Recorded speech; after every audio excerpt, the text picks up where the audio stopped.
Hey, before we get started, I wanted to share some resources with you. Since I know you like podcasts about design, if you're not already listening to Revision Path, you should definitely check it out. Revision Path is an award-winning weekly showcase of Black designers, developers, and digital creatives from all over the world. Creator Maurice Cherry has been doing Revision Path since 2013, so there is an enormous back catalog of episodes for you to devour. Learn more at revisionpath.com. Black Artists and Designers Guild is a global platform founded by Mulaney Barnett, representing a curated collective of independent Black artists, makers, and designers across various art and design disciplines who are at the top of their respective fields. Find the directory and learn more about the mission at badguild.info. That's BADGUILD.info.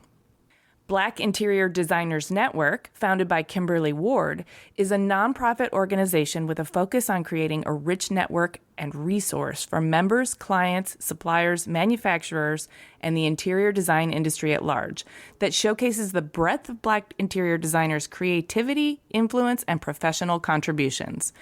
Go to blackinteriordesignersnetwork.com to learn more. We'll be including these links in the show notes too. So whether you're looking to hire a new team member, outsource a project, connect, or find inspiration, start there first. Okay, now on with the show.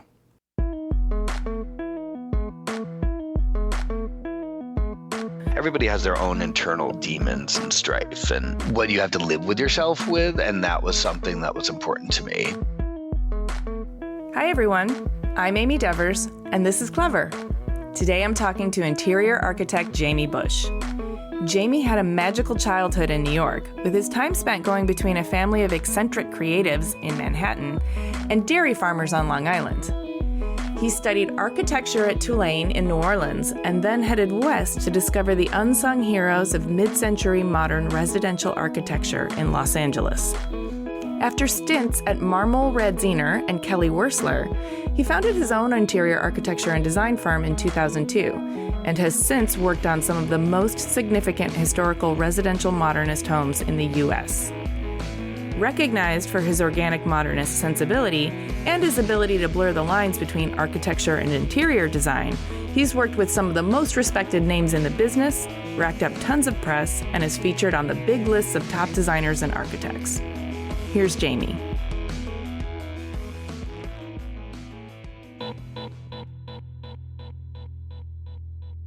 My name's Jamie Bush. I'm an interior designer located in Los Angeles, California. And I've been doing this for around 20 years. And it's really just an integral part of who I am and luckily how I get to spend my time. Yes, that does sound like you've carved out a pretty good life for yourself. We always like to learn about our guests and how they got to be the adults they are by going back to their childhood. And I did a little reading up on you, and it sounds like your childhood is just incredible. I mean, I don't want to put words in your mouth, so why don't you tell us? Paint the picture for us.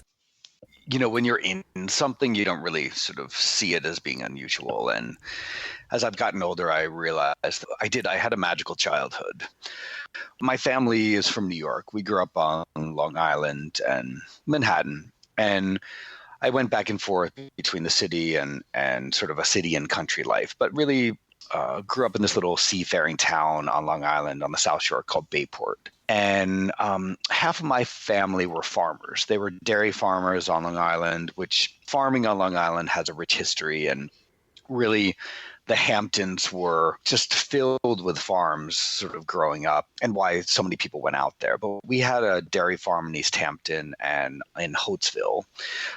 We had a huge vegetable farm and tractors and trucks and horses and ponies and dogs and rabbits and cats and oh my gosh, wide open spaces, machines and animals. Yeah, and amazing. sunshine.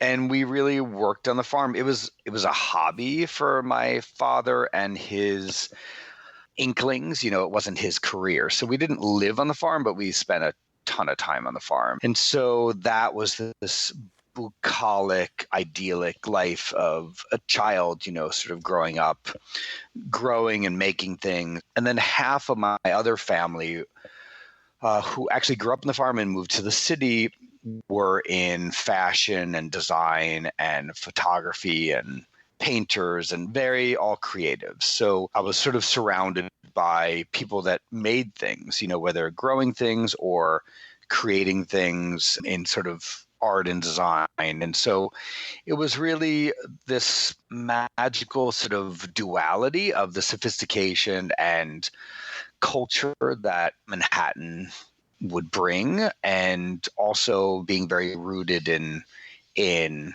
nature and working with your hands and sort of just literal hard work. Probably people now would call it child labor. But it was something that really taught me about makers and people that work with their hands and sort of creating something from nothing. Well, it gives you a real tangible sense of, something from nothing, which is different than a cognitive or intellectual sense of something from nothing. When you actually put your body into it, it informs your worldview in a way. Oh, completely. And the overlapping of that, because a lot of times these are segregated things as far as manual labor and the physicality of actually creating something versus the sort of more of a highfalutin academic world of, which could be sort of design or the art world. And, we didn't grow up in means necessarily. It was sort of acquired over time with people from their success of whatever endeavors that they were working with. But a lot of my family did both. That I have a crazy story. Like I had a great aunt who was a mentor of mine. She was a very famous shoe designer and had she has 250 pairs of shoes in the Met, and they did shoes for everybody in the day and won Cody Awards and all this stuff. But she grew up on this farm, and they were very jet set in the 50s and had a Rolls Royce, and she would drive out in the Rolls Royce from Manhattan. Oh my gosh. Pop the trunk, get a pitchfork out of the trunk with a potato sack, go dig up potatoes and carrots and weed in the garden, bring vegetables, throw it in the back of the truck in the rolls, and drive into the city. Whoa. So, and it's the sort of scrappy, these are these Jewish intellectuals that it's weird to have. Also, Jewish farmers aren't something that you typically think of, but they were really these hardworking Jewish, almost like a blue collar family that sort of really worked their way up into these upper echelons of sort of art and design. And that really informed a certain work ethic, but also the interconnectedness of having an idea and then seeing it into fruition, if that makes sense, so it's not just a conceptual thing. Yeah, it totally makes sense, because you're witnessing before you probably even have the verbal skills to articulate it. You're witnessing people both working hard for fun and for pleasure. So much of what I struggle with in today's society is that we're still kind of telling our kids not to pursue creative professions because they're not secure economically. Sure.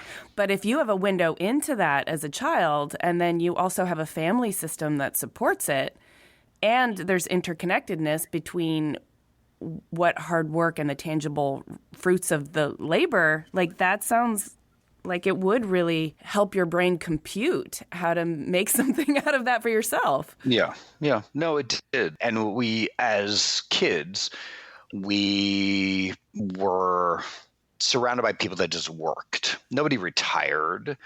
You die. You basically work and then you die, but you work at things that you're sort of either compelled to do or love to do, hopefully both. But we were encouraged to sort of create our own jobs, essentially, starting at, 6 or 7. And so you paint shells and then you sell them on the side of the boardwalk, or you would I seriously would catch frogs at the beach and sell them. And and we had farm stands. I used to sort of pick vegetables and put them in a wagon and deliver them door to door and sort of sell them with my friends. And you just make shit up. And it was just a freedom that, rather than a prescribed idea of what a job is, it's just, I don't know, if you want something, you want to make some money, you sort of figure it out. that sort of scrappy attitude, I think that my whole family had, that it gives you a certain amount of freedom, that I was never fearful of failing or, something not working, or, you just were encouraged to problem solve on your own. You weren't babied or sort of led to anything, because you see all these other people surrounded by you that are just making stuff up as well. Yeah. And now I see that as a very unusual sort of upbringing. But everybody in my family sculpted or painted or drew, and a lot of people were just amateurs. Like, they did it because it wasn't a career move. It's just something that they like to do. And it was both sides of my family, my mother and my father. Like, my on my mom's side, my grandfather made furniture, and my grandmother was a potter and she painted, and my dad sculpted out of farm machinery and made, animal sculptures, and my sister is a painter, and it just goes on, but like, not to any critical acclaim or financial stability. It was just more like, you do that, and some people found success and fame with some of it and some didn't, but it was always, everybody had their hands in the pot as far as like making stuff, which was quite unusual. Yes, and it sounds like you were living pretty close to the earth too. If you were catching frogs and selling them, and your aunt was digging up potatoes and throwing them in her Rolls Royce, and how did that imprint on your psyche? Huge. Again, we didn't have tremendous wealth necessarily, but besides the farm, we always had a little beach house on Fire Island. My parents bought their beach house for $7,000. It was like, one of these wooden shacks that was just set in nature, and it was just a ferry wide away. But like, as a child being on Fire Island, that you basically hardly wear any clothes, and you come home when it's dark out, and you're digging up bones in the forest and bleaching them from the year before of the animals that have died there, and sort of collecting bones and fishing, and again, making things out of nothing. So we would spend summers tie-dyeing clothing and selling that, or we would grow things on the island, or so many things. And I was just surrounded by nature and a love of animals and the seasons, and it was a very unscripted sort of Huck Finn type existence that was truly hugely influential in the way I see design in the world. Like, hopefully, some of my work expresses a type of sort of organic modernism, something that really is about using natural materials and expressing their irregularities and inherent character with materials and forms. But it was something that, it's nothing that I even thought about. It's just something that made sense to me as far as an aesthetic and how I sort of see the world and what I want to create. Yeah, there's a rawness to your sophistication that makes it feel organic and of the earth, as opposed to hyper polished and overproduced. Thank you. Yeah, and so it feels, there's a warmth there, I think, and there's a depth that really allows somebody to kind of get intimate and connected to it, which is powerful. I think so much of it, like the fortunate few of us that want to channel their childhood, that's essentially what I'm doing. Growing up in these wooden beach houses, and my family were always gifted in finding interesting real estate. So people would live in, like, literally would build like these amazing tree houses, or would have these old broken down cottages, or charming shingle style homes, or camps in the Adirondacks, or the like magical sort of fairy tale setting type places that they would inhabit. Some would be falling apart in a very like World of Interiors way. And I always feel that I'm channeling the freedom and the joy that I had as a child through my work, and what I would play with and dream of, and that sort of raw materiality and a grounded very almost like base level connection to people making things and a handcraftedness and a tangible sense of the handmade to a certain extent. Mm-hmm. And then also I really enjoy contrasting that with something that is hypersaturated in tone or something that is maybe seemingly synthetic but transcendent in its sort of light and space and form. Like, because I think once you learn how to sort of create a language, then I think it's almost irresistible not to contrast that in a certain sort of sense. But well, and the contrast sort of celebrates both of them a little bit more, right? it does, yeah. Yeah. It's true, because if you're immersed in too much of the same all the time, you don't see its inherent qualities because it permeates everything and you're completely surrounded. But it is true. So yeah, by highlighting that as a contrast, you do get to understand it better, I think. So back to your childhood and now your adolescence, I'm kind of wondering if you had all of this creative outlet and room to sort of run around and make your own path. Did you have any angst or did you need to rebel at all? It doesn't sound like there was even any sort of box for you to rebel against. I didn't. My sister was super rebellious, so I think she took care of both of us. Okay. But gotta have one of those. And iconoclasts and anarchists. Yeah. She was a little more A-type personality than I was, but I think I didn't rebel necessarily, but I at the end of high school, I realized that I needed to sort of move away because I was closeted, and which seemed normal at the time. And I didn't have sort of any experience with my sexuality. And I felt like I needed to get out of the Northeast and sort of plant myself in a completely foreign location where I knew nobody, so I could sort of deal with that. So that was more of a moment where I had a break from that life that I had previously, so I could sort of get my bearings. And I knew early on that if I stayed in New York, that I would get help from relatives, career-wise, and just because of people that or connections or whatever. And I had a chip on my shoulder. I was really concerned about my own talents or lack of talent, and I needed to sort of prove to myself that I could do it on my own. So I decided to move away because I knew in a weird sense that if I got help, that I would never know if I could have made it on my own.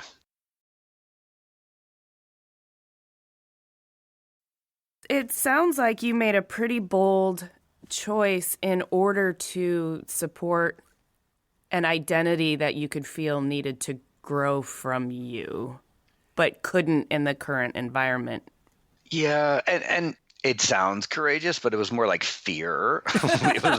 it was more the idea. One is like I needed to like deal with being gay and like what that meant on my own terms and not being surrounded by anybody that I knew, because I just couldn't deal. Mm-hmm. And it wasn't, my family was not homophobic at all. I mean, we have gay friends and gay relatives. It was just my own sort of like neuroses trying to like figure my own stuff out. But there's some people in my family that have had great sort of critical success in their careers, and they had no help. Everybody gets help at some point, but like it's more like they did it on their own. They weren't sort of, coming from a wealthy background or had family connections to their industry. It was sort of like starting from nothing. And so it felt like what you do. It sounds like that scrappiness is part of your value system. And you needed to go prove yourself to yourself. Yeah. before you could fully enmesh yourself with a supportive network that you were privileged to have access to. Everybody has their own internal demons and strife and what you have to live with yourself with. And that was something that was important to me because I don't know, it might not have worked. I might have become an appliance salesman somewhere and been perfectly happy because I realized I wasn't good at what I wanted to do. Who knows, But you went off to find yourself. Where did you go? For schooling, I went to the South. I went to New Orleans, a school called Tulane, and I was so paranoid of getting because I didn't know where I was going to end up, and I applied to 13 colleges, just so freaked out because I was closeted and where I was going to end up. And I visited all these places, and mostly in the Northeast and whatever. And I got in to Tulane thinking I was going to be an artist. Not that they have a great art school or anything. But it was after I got my places where I got accepted and denied, I got a map out and I measured on a ruler the farthest distance from my house. and I went there, sight unseen, had no idea what New Orleans was, never been there. Thought I would swim in the Mississippi every day and just clueless. And it was the best thing I ever did. Oh, I feel it. I'm sure. It was I knew nobody. It was a magical city. The school was great and beautiful and historic and celebratory. And I started there. I went to, undergrad and art school, taking art classes. And just by chance, a bunch of my friends were in the architecture school and I used to hang out there and it just clicked. And earlier on, my mother was like, you're good at math, you're creative. Why don't you look at architecture? And I was like, that's ridiculous. You have no idea what you're talking about. That's a terrible idea. Makes no sense. And then, of course, it was I found myself. Honestly, I just was my eyes, something just clicked, my eyes just grew and I started hanging out there and all of a sudden it just made sense. And so I transferred and then just ate it up. It was just, they have a really good architecture school. And I did my undergrad and my grad. I got my graduate degree in architecture. And it was just, luck. Honestly, it was luck that I, landed there and being in this sort of beautiful and relevant historical environment that New Orleans is with such a history of it's so rich. And they call it a genus loci, this very specific place on Earth with its physical environment and historical nature, and the urban fabric that was built around that was just an incredible laboratory to sort of study design and architecture in. And the school it's a modernist school. It's not, this historical sort of based design school, but that contrast just gave such an incredible sort of foundation to sort of work in. And it was incredibly fun. I mean, it was just, it was a very rigorous school, but then to have the outlet of the city itself was just brilliant. I mean, oh man, I want to be there. I want to be your friend. Childhood, college, all of it. What's I'll buy amazing, a frog. But what's amazing is that fast forward to now, I was so fortunate to be sort of asked to be on the board of the school. So now I'm on the board of regents on the university. And so I go down there several times a year for board meetings that always correspond with Jazz Fest or oh, that's wonderful. Isn't it nice to be continually embraced by an institution that also fostered such growth in yourself? Huge. It's huge. This year I lecture down there and it's just a full circle. I mean, it's a homecoming to me, and I feel so strongly connected to not only the city, but the school itself.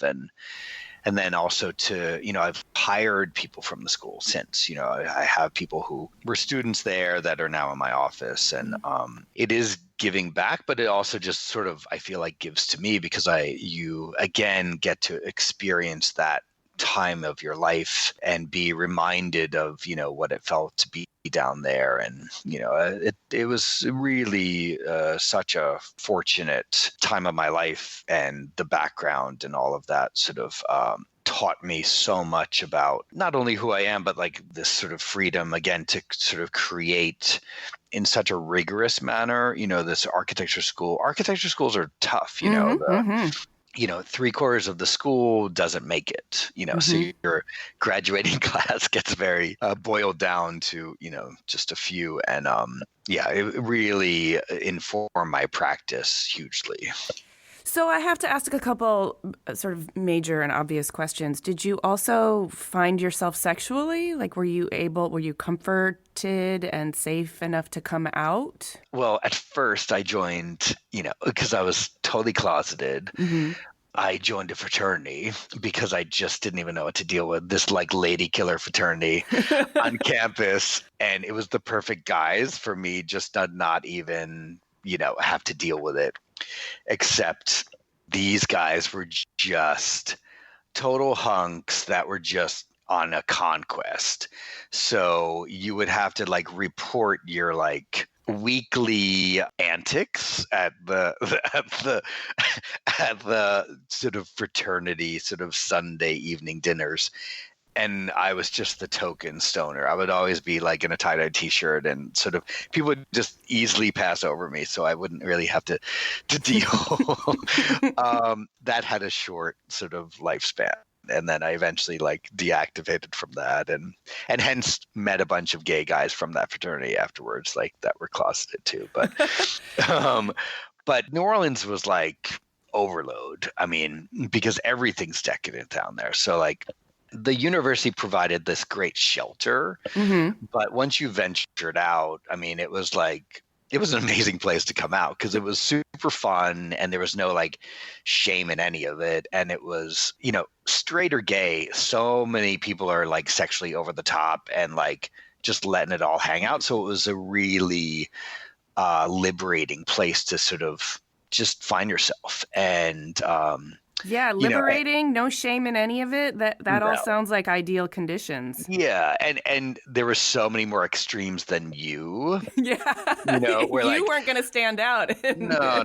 My friend, I had this lesbian friend who sort of went back and forth, and she would hang out at this bar called the Double Play. So it's basically for transsexuals that sort of flip both ways. So like that was when you like are like surrounded by like every walk of life, you just sort of blend in. It's like what you're dealing with is so no big deal, which was really comforting.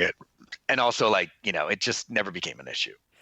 So, well, the other question I have to ask is contextually, when were you there? What was your time in college? I went the late 80s. So I went from 87 to 93. So I was there 6 years. Yeah. So well before Hurricane Katrina, which I'm sure broke your heart on a number of levels. Yeah. I mean, look, it was just a mess. And a lot of my friends never left, so people, lived down there full time. And, if this was Boston or Philadelphia, some sort of, centralized city that was more sort of connected to the rest of the U.S., it would have been a very different reaction. But things were still fucked up 10 years later, and still are. It was a mess to begin with before Katrina. Government was corrupt. City streets were like riddled with potholes. There were so many things that never worked about New Orleans, and that was part of its charm. You get these cities that are really well run and get all gentrified, and a lot of the character is sort of taken away. That never happened to New Orleans. No, it's so rich in flavor. Yeah. And so it was screwed up to begin with, but then Katrina just exacerbated everything so much, and the recovery. I went down soon after Katrina, and I would always go down. I would always spend time, and it was rough. For so many people for so long, and the cities, it's come back to a level playing field of more of where it was.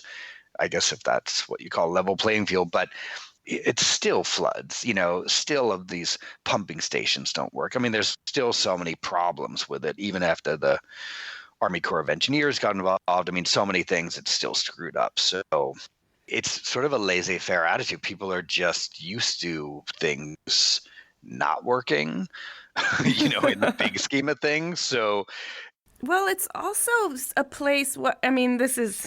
I'm not close enough to New Orleans to really comment, but from a distance, it seems to me like it's a place where nature is still really winning. Like it's yeah, and there's a beauty in that too, because your man is sort of consistently in opposition and in harmony with nature there. It's subtropical, so like wood rots constantly. I lived in this house where we lived upstairs, and we had this couple that lived below us named Mildred and Topcat. I would come home from school and the whole front yard would be on fire because there'd be these ant piles that would be towering, and they'd fill them with gasoline and light them on fire and sit in the rocking chair and like listen to them pop. And it's just, but you're like invaded by really this like relentless nature there, where everything is overgrown and sort of insects and plants will just destroy a house. Mm-hmm. And the floods, and it's very much part of it. Plus things are allowed to grow old. I live in Los Angeles, where like they'll quote unquote trim a tree and it's basically a stub. They like annihilate anything that actually will have an age or a patina or be allowed to sort of mature. And like there, you're surrounded by 100-year-old oak trees and just overgrown vegetation that's so romantic and damaging and and powerful and it is earthy and sexy and wild. It's all of that, but you just have to give into it. I mean, it's like, you're not going to win. Nature will always win. It will, yeah. So back to you. You were there from 87 to 93. Eventually, we all have to graduate and leave school and step into the professional world. What did that transition look like for you? Where'd you go? What were your first few jobs? How did it feel? I went home. I went back to New York, and it was winter. Ew. And I was doing some manual labor. I was literally digging a septic tank on a property that I was managing. I was just miserable. It was just like, I didn't want to be there, and it was freezing, and I just realized I needed to sort of look elsewhere. And a friend of mine, this artist who I grew up with on Fire Island, this girl that I've known since I was 4 years old, she was in LA, and I didn't really know about LA and what it was, but I studied a lot of modernist architecture in college. And Manhattan for me, you would really be doing interiors. And this is when I graduated with an architecture degree, and I was interested in building. At the same time, there was a previous graduate named Bob Hale. He ran Frank Gehry's office for years, and he just went on as his own. He was a graduate and just starting out, and he tentatively offered me, a job. Mm-hmm. I don't even know how it came out, but got wind I was maybe moving out there. So I just picked up, and with an old roommate of mine or a friend from architecture school, I just moved out to LA thinking I'd be there for a year or two and try it out. I didn't have a job yet, and it was great. I moved to Silver Lake. All my friends were living in like Schindler apartments and Neutra houses. Mm-hmm. It was super cheap. Mm-hmm. This is 25 years ago. So yeah, this would be like the like, mid-90s. Yeah, this was like 94. Yeah. Literally, I moved out a week before the Northridge earthquake. Oh. So we literally like had a little place in Silver Lake, and then, within the week, the earthquake hit, and our place was like wrecked, and, we were freaking out because we just thought this is how it is.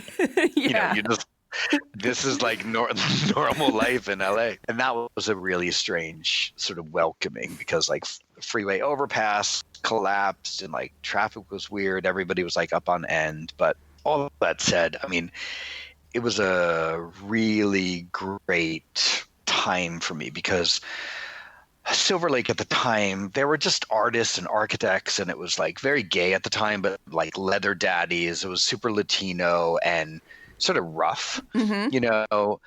I know this And Silver Lake. Yeah. yeah, it's a long time ago, Mm-hmm. and really fun, and it opened my eyes. Like I just experienced all of this modernist architecture that was very much in tune with my sensibility of like simple buildings made of wood and steel and very much sort of indoor outdoor living. That's such a cliche now, but at the time a lot of these sort of modernists were not either known very Mm-hmm. well or reveled in. So like when you're an architecture nerd or an artist, these are the people that lived in these homes, or maybe you're an academic. Mm-hmm. For the most part, nobody knew Schindler's name or Lautner, maybe Neutra if you're sort of like an art curator somewhere, and they were cheap. I became sort of a picker. I used to go to flea markets and sort of buy furniture and go to these stores that were selling some mid-century stuff and selling stuff once in a while and hanging out there. I got a job with Bob Hale knowing nothing. I just, was useless as a kid and just sort of starting to work with him. And then I ended up over time working for some different architects. I worked for this firm, Marmler at Zener, Mm-hmm. or a well-known firm at the time. And when I was hired, they were just finishing up Neutra's Kaufman House in Palm Springs, which is sort of his most famous sort of home that he created. And that was sort of a big deal. These sort of homes were just really being sort of valued and preserved and considered relevant and to look at. So I worked for Marler at Zener, and I worked for a couple of other architects. And then I ended up starting my own firm with two guys from Marler at Zener, an architecture firm. So we had a little firm called Type 4. We would like buy and sell houses and move into the garage and physically like remodel them or do additions. And then we had our clients of our own, but we were just, again, super scrappy, making stuff up, and sort of moved to the West Side and sort of flipped places and did everything wrong you could possibly imagine running a business, like having no idea how to do any of it. That's the best way to learn how to do things right, because it hurts when you do it wrong. No, like we had to figure it out, and the stakes were low. It was still cheap, and we were, just making it up. Then I ended up befriending a woman who my boyfriend at the time was teaching her kids piano lessons, and she was a client of Kelly Wurstler's. Mm-hmm. And I went to a birthday party for her, and Kelly was there, and we met. I actually like wrapped her present in this like chinoiserie wallpaper, and Kelly's like, "Is that wallpaper?"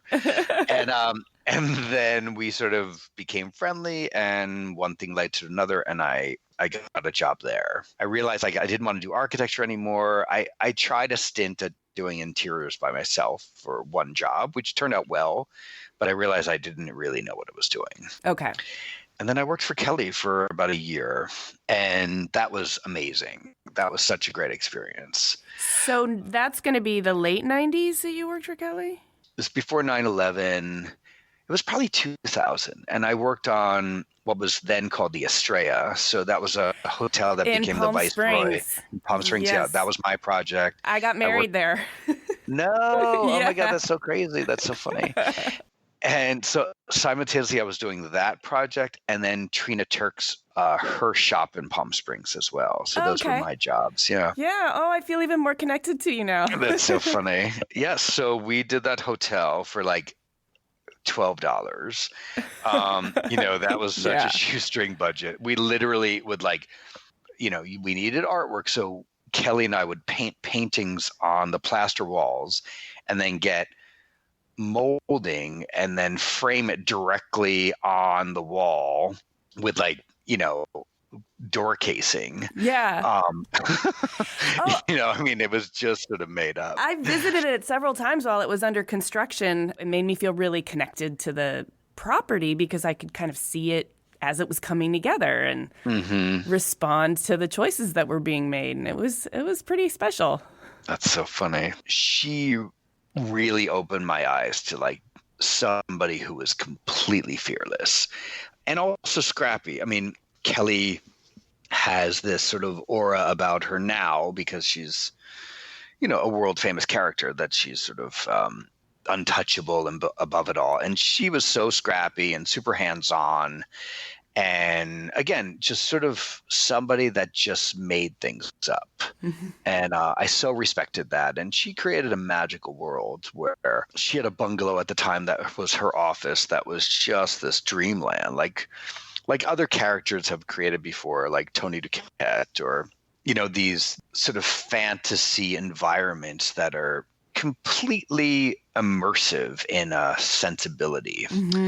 She really sort of taught me about that, sort of making your own pathway to sort of how you want to spend your time and what you want to create, and also being multidisciplinary, because some of what she did, she would obviously use vintage, but then sort of make up new things and design fabrics and rugs and, and what have you. And still, like, a lot of these budgets that we were working with at the time were like nothing. So you would just have to be super creative to sort of make the impact that you were looking for. But that was incredibly informative and influential for me. I still, really value that time so much. And nice. And I cut it short because we ended up buying a house in Venice that was a total fixer. And I realized I couldn't stay there and work on the house at the same time. So I really left before I probably should have career-wise, because I still needed to learn so much just about the business. But I sort of didn't have a choice. We ended up buying this place. I had to redo it. So I just ended up having to leave. And that's really what started me starting my own business. Oh, interesting. It was definitely out of personal necessity, and then you just sort of went from your home project into projects for other people under your own name. Yep.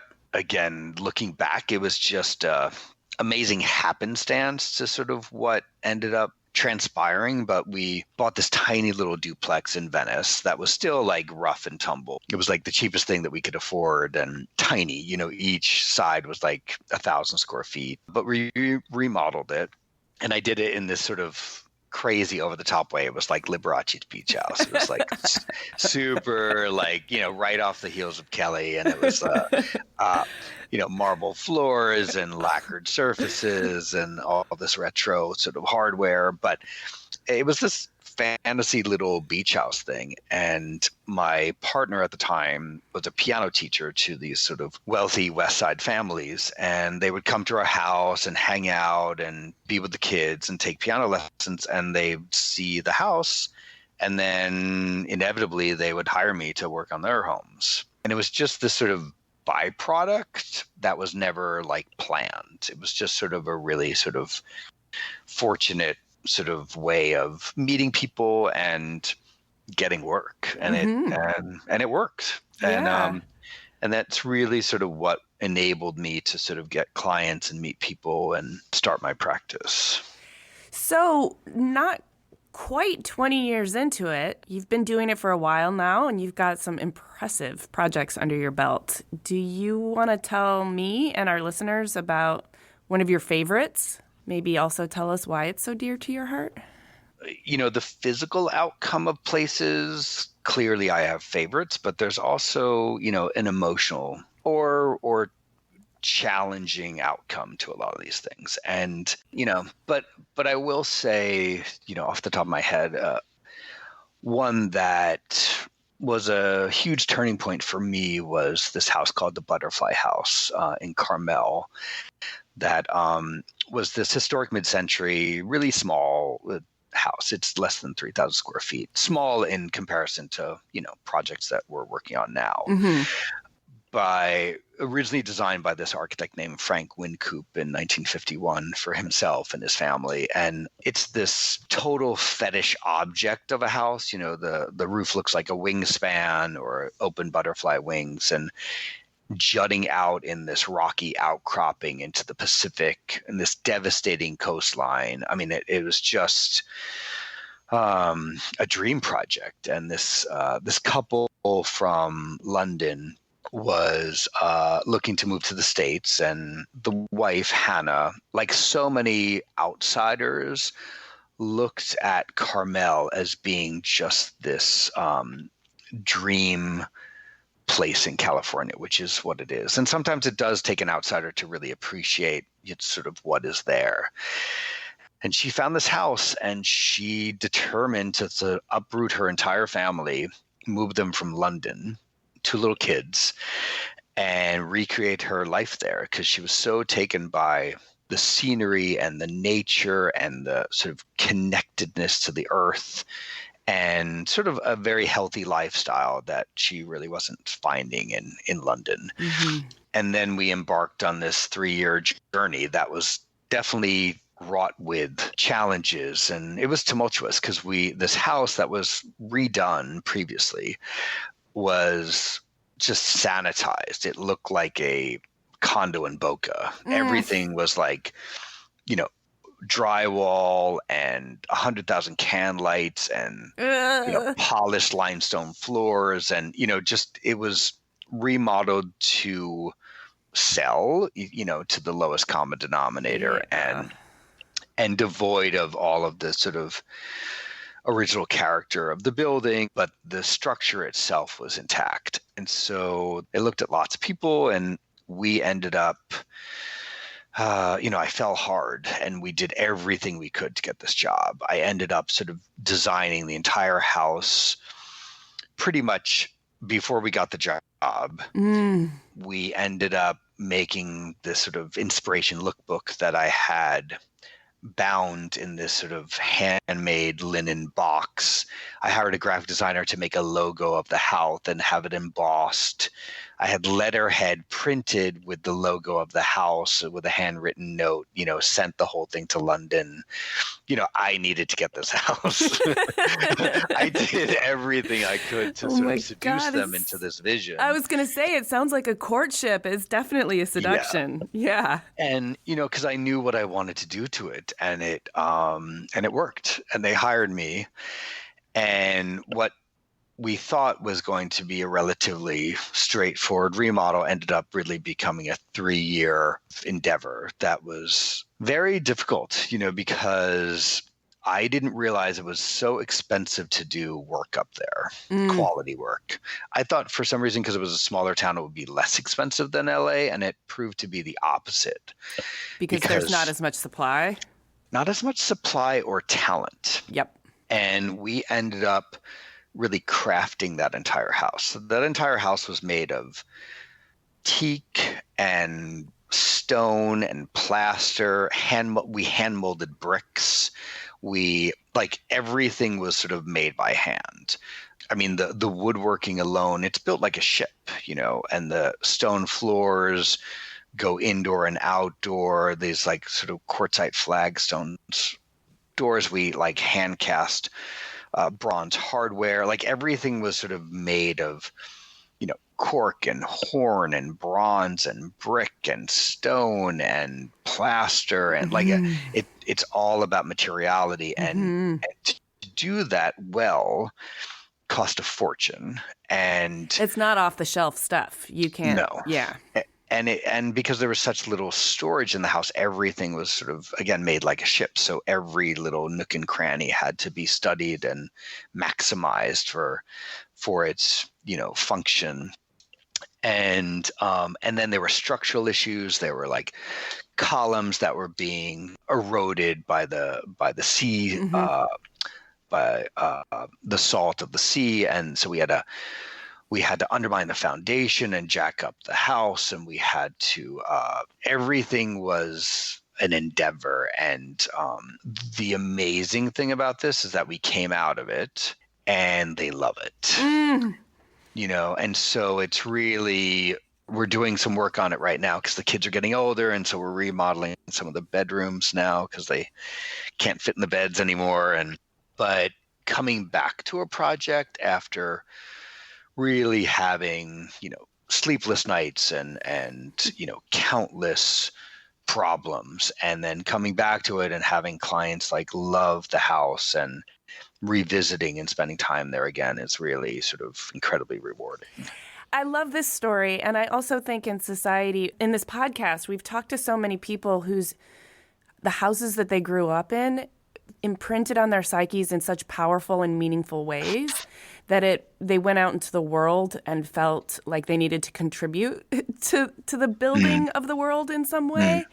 And if we don't celebrate that, if we don't acknowledge it, if we do, like you said, sanitize everything in these sort of generic boxes, how can we possibly have an appreciation for that? The fact that they allowed me to sort of reinterpret what I think Frank Wynkoop, the original architect's vision, could have been. I look back and I think that he would have approved of this interpretation to this house that he designed. And the fact that they allowed me to do it was something that it just becomes a part of you, because when you're entrusted with somebody's time and treasure, it becomes very personal, you know, and it might not work. That's the thing. All of this stuff is a risk. Luckily, this one did. Yes, and they're still in it, which is meaningful and kind of magical too. It's a long-term relationship. It's not just a project to sort of turn it around and make a profit, which is a different kind of vibe for sure. Interpreting Frank Wynkoop's original intentions, was that part of the process that you enjoyed? There wasn't a lot of documentation about, we didn't have the original drawings of the house. And, at that time, this was a relatively modest house, even though it was dramatic in its setting and its expression of a building. This was not made with high quality sort of finishes. It's just not really what was done at the time when these homes were sort of built, unless you had, a really good budget. So he built the thing for $30,000, we found out. Oh, wow. Which, well, that's in 1951 dollars, but at the same time, it wasn't some astronomical number of finishes. So what my intention was to channel what he might have done if he had a bigger budget. So these sort of rough cut, sort of quartzite flagstone floors that run throughout the house, it really takes its clue off of the rocky outcropping that literally the house is perched on.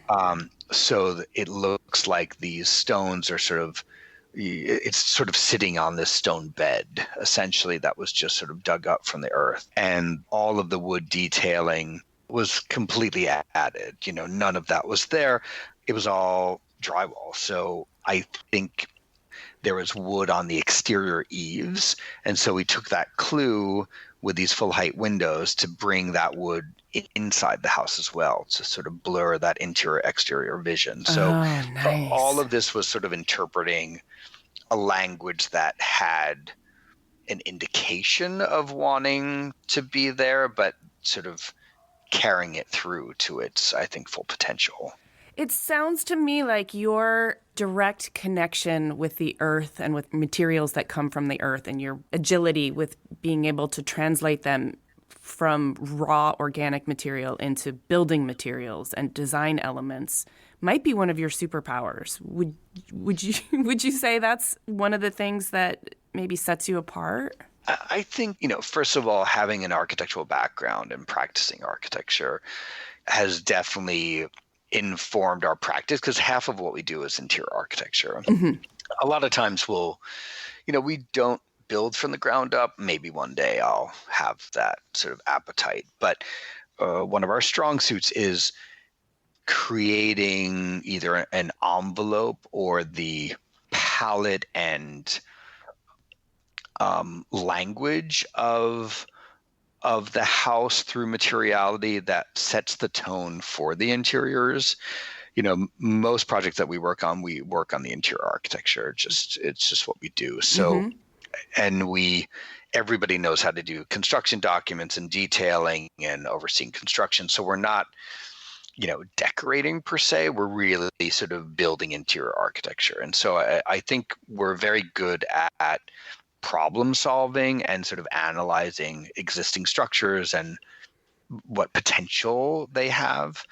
And we get along well with architects because we know the rigor of the practice. And so, we create the same documents that their office will create, or very similar, and coordinate. We know how to play the game as far as working with contractors and getting things done and built. So, and you can design so that it can be built, and if you know how it can be built and they don't, you can communicate in the same language. Yeah. So it levels the playing field as far as the rigor of our practice. And I think it helps elevate our interiors, because once in a while we'll furnish a place that we're not involved with construction, but most of our projects were involved with some type of construction. If not, all of it. And sometimes we run the projects, we're the architect as well. It just depends. But yeah, it's really fortunate that we have not just my background, but we have great people in the office that have, a ton of experience running, big projects and commercial jobs, and really are more talented than I am with detailing and executing sort of really complex things. We just finished a job in Tahoe where, we designed every single piece of hardware in this 14,000 square foot house. So, and we designed them, we had them cast and fabricated and milled, and complex hardware. This wasn't sort of just a bunch of doorknobs and hinges, and when we're able to go to that extra extent of really informing a design language that permeates through an entire building to that detail, it's a rarity, and it's a luxury that we're able to be, involved with some of our projects. But it makes a difference. It makes it very personal and special for the homeowner, and it's more of a sort of complete piece of art versus just shopping for, everything.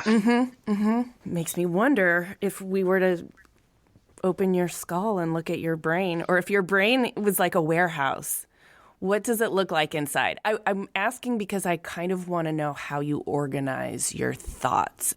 Is it a scramble? Is it aisles of like information and tidbits all organized and filed away pretty systematically? What does it look like? No, it'll look like some random warehouse sale that is just picked over and with piles in every corner. There's a Rolls Royce with shoes. Yeah, right. Exactly. There's a corner full of frogs. I'm very good at multitasking, but I think that having a somewhat mathematical inclination, like I have a fairly organized, systematic way of sort of doing projects, and I have an analytical sort of approach to things. But on the creative side, I'm all over the place, because I might, a project may start from a photograph that I see that has this amazing chartreuse color, and it's sort of like it sets something off, and then a room becomes sort of like immersed in that sort of tone of that from that photograph. But it's I don't know. I find my process it's not a linear process. The practice forces it to be, which I like, because it forces your hand to make decisions and then move on. Yeah. So that helps me sort of have to stop and commit. But I know well enough getting older that once you commit to something, it's never the right answer. It's one of the right answers, and then other answers will follow in its pathways. So, that's a beautiful way to look at it. Yeah, and it helps you get over any sort of perfectionism, because there's not one right answer ever. Left to my own devices, choices, I'll never decide on anything. So I'm sort of relieved to hear that. Yeah, nothing will get done. It'll be like in constant flux. But again, the practice and deadlines and my staff and, us as an office, you're constantly having to make decisions and move on. And usually working long enough on these things, your gut instincts are typically a solid enough sort of way forward to sort of like move that chess piece. And to answer your first question, I have no idea what the inside of my brain looks like. I'm just scared to even sort of look at that. I think it looks like a humble jumble. Fabulous estate sale. Yeah, perhaps. So you mentioned, your adolescence transition to college. You had to go find yourself essentially because you needed to make sure for yourself that you could make it on your own without help. And you also needed to get comfortable with your identity and your sexual identity. And it sounds like you've done that successfully. Are you feeling good and solid inside? And, after having made your way in this world, I wonder what, if any, are the insecurities or moments of disconnection you might feel at this stage in life? I feel very sort of secure and at peace with myself and having sort of been able to do a lot of the things that I set out to do and feel super fortunate to have the success I've had.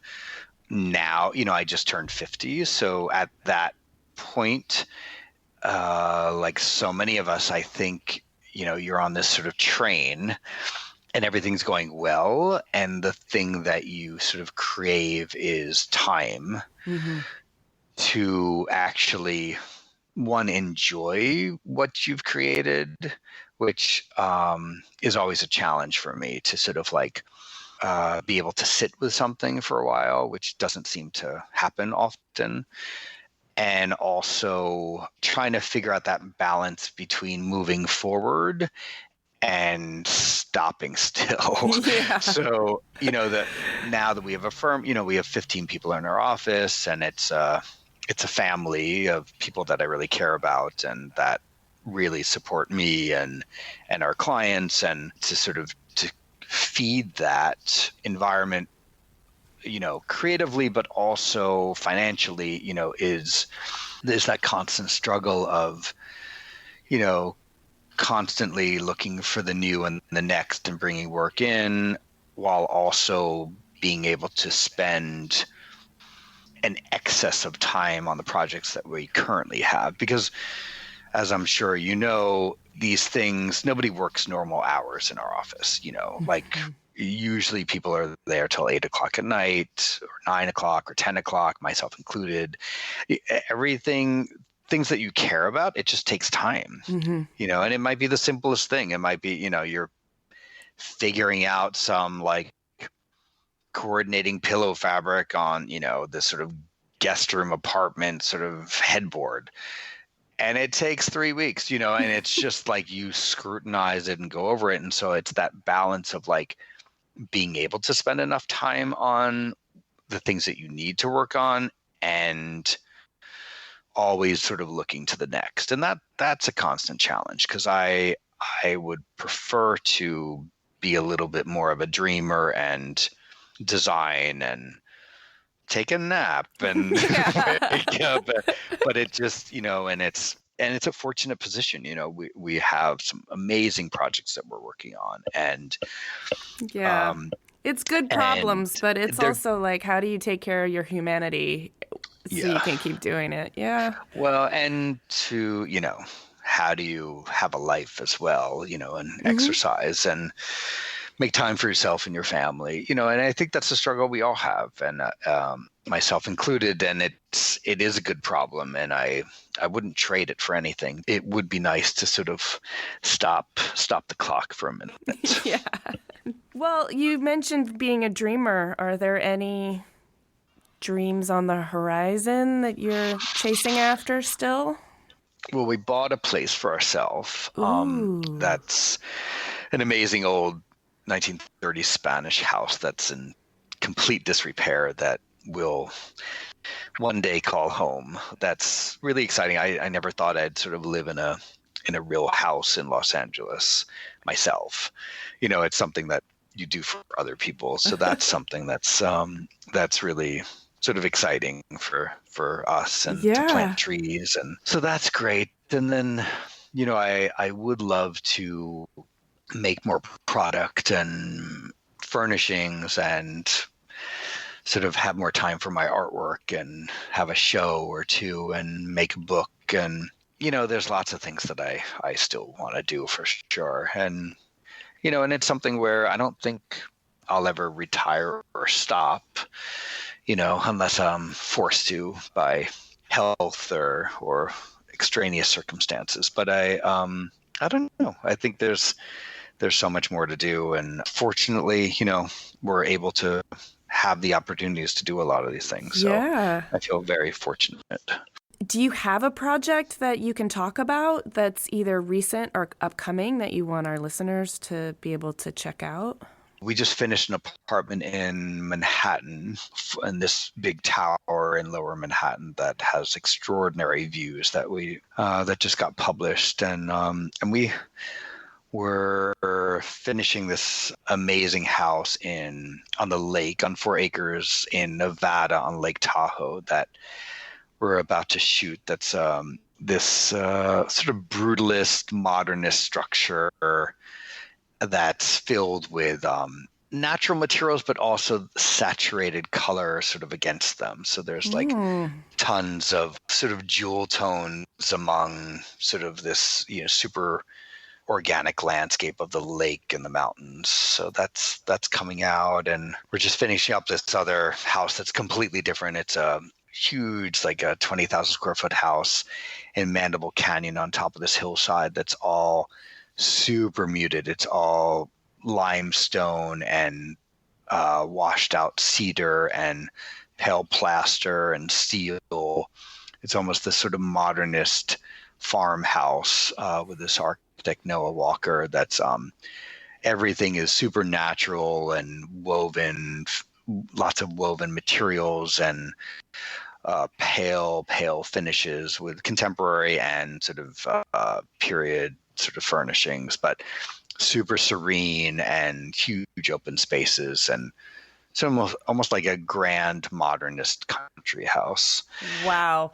It sounds beautiful. And I just want to say, as another creative project that I think you should do, is I think you have a voice for radio and you have the language that is just taking me there. And it's serene and jewel tones. And I want you to make a podcast that just describes these sensual places that's meant to lull you into dreamland. I think that's your next big ticket. Right. That's so funny. But yeah, we're fortunate. We have a lot of projects, and some that are intimate and that are on the smaller scale, but sort of magical. And I'll just leave you. We're doing this 1950s sort of restoration reimagining of a Pierre Koenig sort of case study house that has a paper fold roof in Rancho Palos Verdes that overlooks the ocean. That's just this like beautiful folly of a space, and wow, and that's really filled with select patinaed, sort of rarefied objects and furnishings in a very sort of casual California sort of sensibility. But with a smaller house like this, you can really sort of be incredibly edited and almost fetishizing these sort of these pieces as objects and objectifying these sort of works of art that are sort of functional and prized as sort of design at this point. So that's been a pleasure, and it's a secondary house for somebody, this family from DC. So they get to actually have it less functional than it typically would need to be, which is sort of a treat. Oh, that is a treat. Nice. Yeah. Well, it sounds like you've got a lot of magic in your life still. And it makes me feel like I want to go out there and grab some more magic for myself. So thank you for inspiring us with your story. No, thank you for having me. This has been a pleasure. Thanks for listening. To see images of Jamie's work and read the show notes, click the link in the details of this episode on your podcast app, or go to cleverpodcast.com where you can sign up for our newsletter. Subscribe to Clever on Apple Podcasts, Spotify, or wherever you get your podcasts. If you would, please do us a favor and give us a rating and a review. It really helps us out. We love chatting with you on Twitter, Instagram, and Facebook. You can find us at Clever Podcast, and you can find me at Amy Devers. Clever is produced by 2VDE Media, with editing by Rich Straffolino and music by L1011. Clever is proudly distributed by Design Milk.